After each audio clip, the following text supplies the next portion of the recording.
suatu materi baru, yaitu garis dan sudut. Oke ya, nah ini adalah materi biasa di kelas 7. Nah, pada video kali ini kita akan membahas tentang sudut dan besar sudut. Ya, kita akan tahu nih sudut apa aja sih, besarnya berapa gitu ya. Kita juga akan belajar bagaimana sih menamakan suatu sudut, kemudian bagaimana sih mengukur besar suatu sudut dengan busur. Oke, langsung saja kita akan mulai videonya. Nah, jadi sudut itu adalah suatu wilayah antara dua buah garis yang bertemu pada satu titik. Nah, besar suatu sudut biasanya dinyatakan dengan satuan derajat. Tentunya ada beberapa jenis sudut ya yang kita kenal ya. Teman-teman tahu yang namanya sudut lancip. Nah, sudut lancip ini dia harus berada di bawah 90 derajat besarnya. Nah, jadi maksudnya suatu wilayah antara dua buah garis yang bertemu pada satu titik adalah ini. Ada dua buah garis bertemu pada satu titik. Nah, di tengah-tengah dia ada suatu wilayah. Ya. Jadi kalau garisnya nggak ketemu ya nggak ada sudutnya, ya. Kemudian juga ada sudut siku-siku, di mana sudut siku-siku itu berarti besarnya sebesar 90 derajat. Biasanya di soal-soal nanti kalau kalian belajar Pitagoras dan sebagainya, akan ada tanda kotak kecil di sudutnya, itu artinya menyatakan kalau sudutnya adalah siku-siku. Kemudian sudut lurus itu besar 180 derajat. Kemudian sudut tumpul, nah kalau sudut tumpul ini dia akan besarnya adalah lebih besar dari 90 tapi tidak sampai 180 gitu ya. Ini adalah sudut tumpul. Kemudian sudut refleks. Nah, kalau sudut refleks itu adalah sudut lebih besar dari 180 derajat. Kemudian ada sudut penuh atau sudut satu putaran sebesar 360 derajat. Ya, itu kira-kira nama-nama sudut-sudut. Jadi coba dihafalkan, ada yang namanya lancip, tumpul, refleks, ada yang siku-siku, ada yang lurus, ada yang penuh. Ya. Kita akan coba di contoh soalnya. Nah, ini kakak di sini punya berapakah besar sudut tersebut? Sudut berikut ya, gitu ya. Setengah dari sudut siku-siku, ya. Setengah sudut siku-siku. Nah, ini berarti tinggal setengah dikali sudut siku-siku. Lihat sudut siku-siku berapa? 90 derajat, gitu ya. Maka ini berarti 45 derajat. Gampang ya. Sepertiga dari sudut lurus, berarti ini sepertiga dikali sudut lurus berapa? 180 derajat. Maka ini adalah 60 derajat. 2/3 dari putaran, maka ini 2/3 dikali satu putaran. Satu putaran berapa ya? Ya, 360 derajat ya. Berarti ini adalah, ya kita coret. Berarti ini 120, berarti 240 derajat. 1/2 dari sudut siku-siku, berarti 1/2 kita jadikan pecahan biasa ya. 3/2 dikali 90. Dan dapat 135 derajat. Oke, jadi gampang ya, kalau cuma seperti ini mungkin mudah. Nah, ini kebalikannya. Jadi sekarang kalau 70 derajat itu ditanya nih berapa sudut siku-siku sih, dia itu berapa sudut lurus dan berapa putaran. Jadi kalau untuk soal seperti ini gampang aja. Sudut siku-siku berapa? 90 derajat ya. Berarti untuk mengisi titik-titik ini tinggal 72 dibagi dengan 90. Itu dibagi berapa nih ya? Dibagi 18 ya. Dibagi 18 berapa ya? 5 dibagi 18 ini bisa 4. Berarti ini 4/5. Nah, ini jawaban di sini adalah 4/5.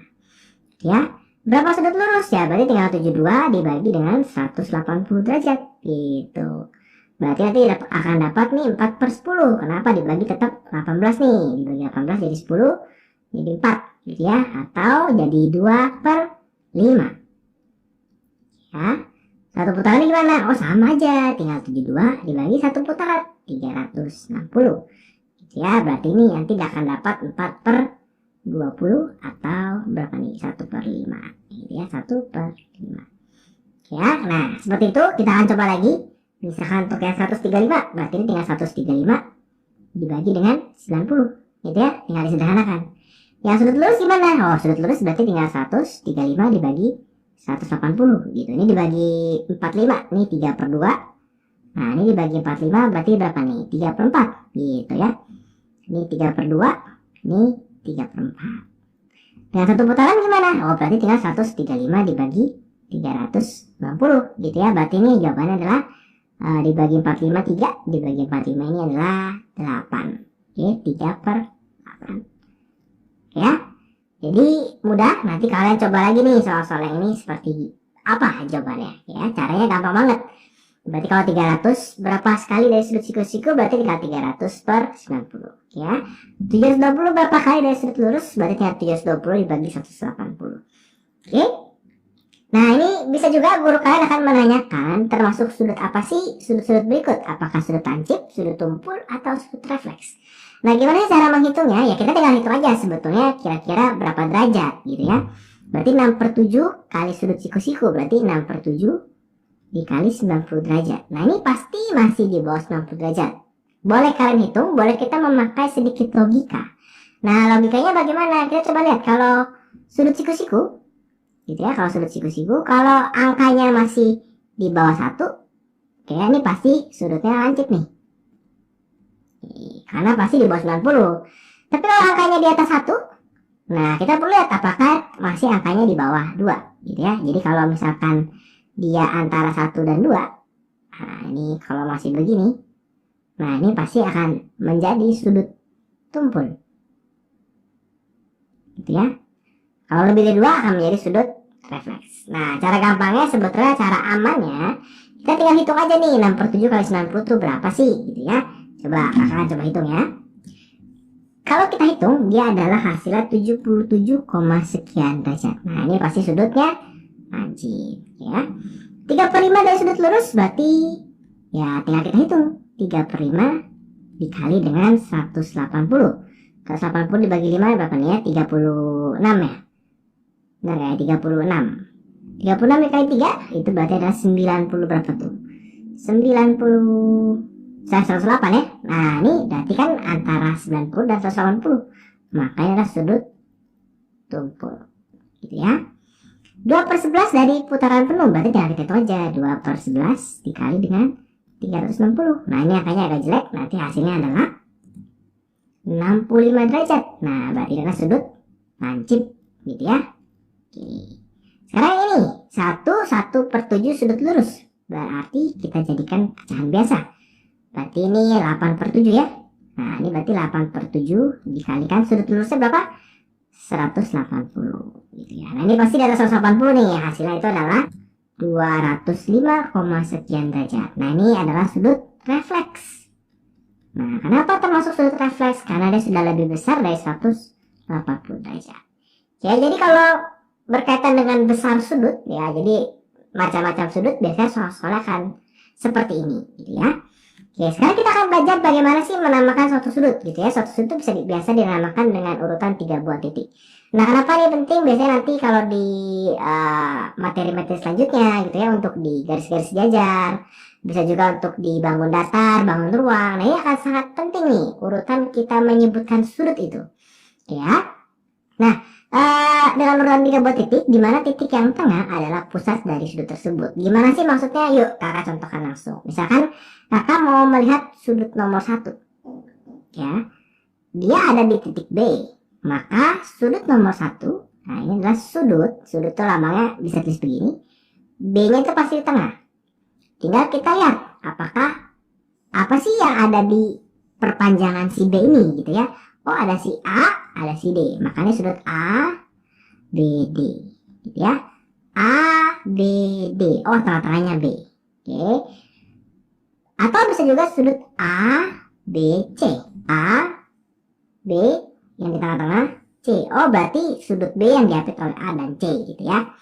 Berarti sudut yang ini, nah ini bisa kita sebut sudut B D E. B nya di tengah ya. Sudut yang ini adalah sudut A D B, atau sudut B D A juga boleh gitu ya. Gak apa-apa, terbalik-balik juga boleh. Yang penting yang D nya nih yang di tengah, yang penting gitu ya, supaya kita bisa, oh ini yang dimaksud tuh sudut yang ini. Berarti sudut nomor 4, nah ini adalah sudut B A D boleh, atau sudut B A E gitu ya. Kalau sudut nomor 5, berarti ini sudut apa nih, C A D boleh, atau sudut C A E gitu ya. Kenapa boleh B, boleh E? Ya nggak masalah, sebetulnya itu hanya patokan, oh sampai situ ya, tapi yang penting yang ini tengahnya. Oke. Nah berarti yang 6 ini itu bisa sudut ACB atau sudut ACD. Terakhir yang 7, nah ini berarti adalah sudut ADC ya. Jadi kalau kita menuliskan suatu sudut, kita harus ingat yang di tengah ini adalah titik sudutnya ya, yang tengah adalah titik sudutnya. Nah kenapa ini penting?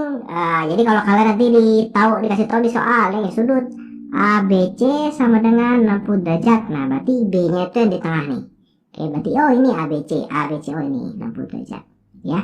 Jadi nggak bingung, oh B nya mana nih. Atau bisa jadi soal ada begini, sudut D yang 70 derajat. Coba kalau di gambar ini 70 derajatnya yang mana ya? yang 2, yang 1, yang 7. Nah, bingung kan? Tapi kalau dituliskan dengan jelas, sudut misalnya BDE itu 70 derajat, kita akan tahu, oh ini besaran 70 derajat. Ya, kira-kira seperti itu ya. Jadi untuk menambahkan sudut, yang paling penting adalah yang di tengah-tengah itu harus nama titik sudutnya. Oke. Nah, sekarang kita akan coba bagaimana cara mengukur suatu sudut dengan busur. Nah, ini kakak punya banyak titik, gitu ya. Misalkan kita akan menghitung beberapa titik yang ada. Misalkan kita menghitung titik 1, titik 2, gini ya. Misalkan terus titik sini, misalkan dari sini ke sini. Nah, dari sini ke sini boleh, dari sini ke sini boleh, ya. Kita akan coba ya. Nanti akan ada beberapa cara. Nah, tentunya yang mau kita hitung itu sudut apa dulu nih. Misalkan kakak mau diminta suruh menghitung sudut BOC, ya. Sudut BOC ya. Nah, maka kakak menaruh busur kakak. Nah, kakak menaruh busurnya si angka 0 ini di salah satu garis. Boleh di BO, boleh di CO, gitu ya. Kalau di sini kakak taruh di BO, maka kita akan melihat berarti dari BOC, berarti dari sini ke sini nih. Ah, ini berapa ya? Saya hitung nih dari sini ke sini. Nah ini ada 2 angka ya, ada angka yang dalam, ada angka yang luar. Kita hitung angka yang dalam. Kenapa? Pasti kan kecil dong, nggak mungkin 100-an, startnya dari 0. Berarti ini 39,5 kira-kira. Ya, berarti sudut BOC ini adalah 39,5 derajat. Bisa juga dengan posisi yang ini, kita menghitung dari sebelah sini, boleh nih ya. Jadi posisi busur itu kenapa angkanya ada yang di luar, ada yang di dalam, sebetulnya sama, cuma dibalik doang. Jadi kita bisa menghitung dari kiri, kita bisa menghitung dari kanan. Misalnya tanya juga sudut AOE, gitu ya. Maka kakak taruh busurnya di sini, di titik ini di O. Karena dia mau dihitung, gitu ya, pasti taruh di situ titik tengahnya. Tinggal angka 0-nya mau kemana? Apakah mau ke E atau mau ke A? Di sini kakak ke A, maka kita akan menghitung dari sini ke sini. Berarti ini berapa nih? 26,5. Nah, kira-kira seperti itu. Nah, gimana kalau kakak disuruh menghitung misalnya COD? Nah, COD gimana nih? Misalkan kakak disuruh menghitung sudut COD, ya. Maka ingat, kita pasti akan taruh busurnya di titik ini. Tinggal boleh nanti garis nolnya ke D atau ke C. Kalau di sini kakak bikin garis nolnya ke C, gitu ya. Jadi karena COD pasti salah satunya nih si garis nolnya ada di C atau di D. Titik tengahnya pasti di tengah sudut yang mau dihitung, si O, ya. Kemudian kita akan hitung dari sini, berarti COD ke sini, ke sini. Berapa nih? Oh, ini 60, di bawah 60, 59 derajat, ya. Bisa juga kalau misalkan disuruh menghitung misalnya sudut COE, gitu ya. Berarti dari C ke E, gini ya. Berarti dari sini ke sini nih. Set, ini nih. Nah, berarti kita hitungnya ini. Wah, besar nih. Nah, karena kita startnya dari sebelah sini, nolnya ini ya. Makanya 110 lewat 4,5. Berarti 114,5 derajat. Gitu ya. Gimana kalau sekarang kita menghitung EOD? Nah, sekarang bagaimana cara kita menghitung si sudut EOD? Maka karena yang mau dihitung si O, pasti titik tengah si busurnya itu taruh sini. Busurnya boleh ditaruh di EO untuk yang garis nolnya atau di DO. Nah, kakak taruh di EO, gitu ya. Kakak taruh di EO si nolnya, dia mau EOD, maka dari sini ke sini. Nah, dari sini ke sini ya. Berarti kita lihat nolnya ini 0, 10, 20, 30, 40, 50, 53,5. Oke ya. Nah, kenapa sih 5,5? Karena ada di tengah gitu. Kalau pas ya pas aja. Dan itu hanya perkiraan, ya. Jadi kira-kira seperti itu bagaimana cara mengukur sudut dengan busur.